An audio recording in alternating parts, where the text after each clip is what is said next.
அனைவருக்கும் தமிழா கருணை இல்லத்தின் இனிய காலை வணக்கம். இன்று 41வது பிறந்தநாள் காணும் திருமதி காந்தி ராஜேந்திரன் அவர்களை வாழ்த்தும் அன்பு நெஞ்சங்கள்.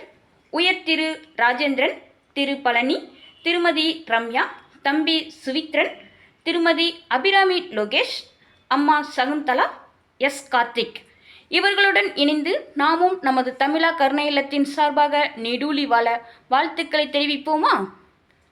Happy birthday to you. Happy birthday to you. Happy birthday to Gandhi ma'am. Happy birthday to you. May God bless you dear. May God bless you dear. May God bless you Gandhi ma'am. Happy birthday to you.